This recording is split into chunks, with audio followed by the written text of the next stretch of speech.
Assalamualaikum, selamat datang di channel Camai Studio. Bagaimana kabarnya teman-teman? Semoga semua dalam keadaan baik-baik saja. Terima kasih kepada pendengar setia cerita Camai Studio. Semoga yang sudah lama mengikuti ataupun yang baru dimudahkan segala urusannya. Amin ya robbal alamin. Untuk cerita kali ini berjudul Hilang di Bawah Kalong Wewe.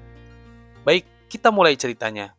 Kisah horor ini diceritakan oleh orang-orang tua di desa tempat kelahiran saya, yaitu Desa Balapulang, Kabupaten Tegal, Jawa Tengah.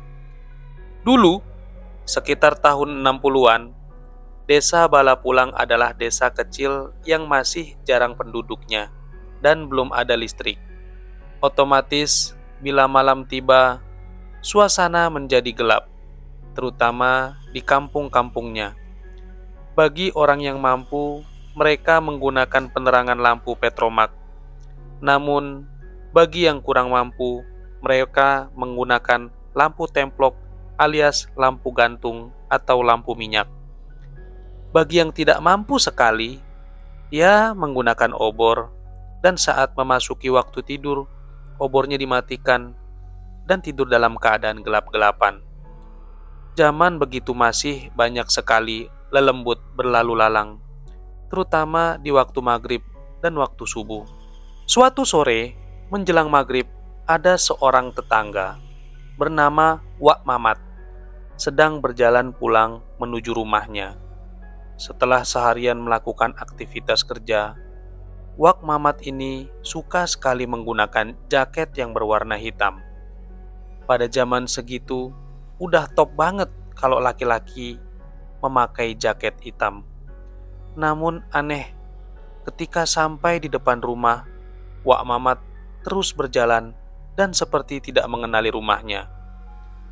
Ada tetangganya yang melihat Wak Mamat seperti berjalan digandeng tangannya oleh sesuatu yang berwarna hitam, tinggi, besar, dan bersayap lebar. Lalu sayapnya yang lebar seperti menutupi tubuh Wak Mamat dan kemudian dibawa terbang. Si tetangga tersebut melihat dengan sangat mengerikan. Ia ketakutan dan segera masuk rumah. Waktu memasuki malam dan yang ditunggu-tunggu belum juga datang. Istri Wak Mamat yang berprofesi sebagai penjual kelapa kupas itu tampak gelisah. Hingga waktu berjalan sampai pagi, Wak Mamat belum juga pulang.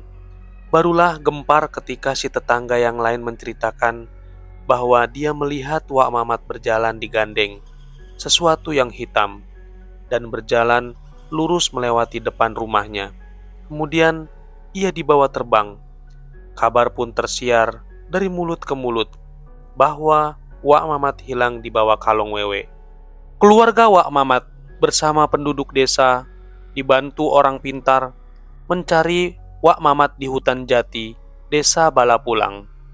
Hutan ini selain banyak hantunya, juga masih banyak binatang buas, dan konon ada ular segede drum yang pernah makan orang. Setelah seminggu, barulah Wak Mamat ditemukan di tengah hutan. Namun, di desa lain yang dekat perbukitan, kondisinya sudah memprihatinkan. Badannya kurus, bajunya sudah kotor, dan lusuh. Dia tengah duduk tersandar di pohon jati yang penuh semak, dan di depannya ditemukan banyak belatung, cacing, dan kaki seribu yang ditaruh di selembar daun jati. Konon, Wak Mamat diberi makan binatang menjijikan itu oleh kalong wewe. Keluarga Wak Mamat dan penduduk desa bersukacita karena Wak Mamat sudah ditemukan dalam keadaan hidup. Namun, ketika dibawa pulang, Wak Mamat seperti orang linglung, tidak mengenali dirinya dan keluarganya. Setelah dirawat selama seminggu, serta dipanggilkan orang pintar, lambat laun Wak Mamat mulai pulih dan bisa mengingat-ingat kejadian yang menimpa dirinya. Wak Mamat menceritakan dirinya dibawa terbang oleh sesosok makhluk yang menyerupai kelelawar yang sangat besar, dan pandangannya hanyalah gelap saat itu. Setelah pulih, orang pintar menyarankan agar baju, celana, dan jaket yang dikenakan Wak Mamat dibuang karena masih ada bulu kalung wewe yang menempel di pakaiannya. Namun, Wak Mamat tidak mengindahkan saran orang pintar tersebut. Baju dan celananya dibuang, tapi jaketnya tetap dipakai. Katanya, sayang kalau jaketnya dibuang, masih bagus, mahal pula. Sekitar 2 minggu kemudian, ketika Wak Mamat memulai aktivitasnya, kembali seperti biasa, pulang dari ladang setiap sore dengan menggunakan memakai jaketnya.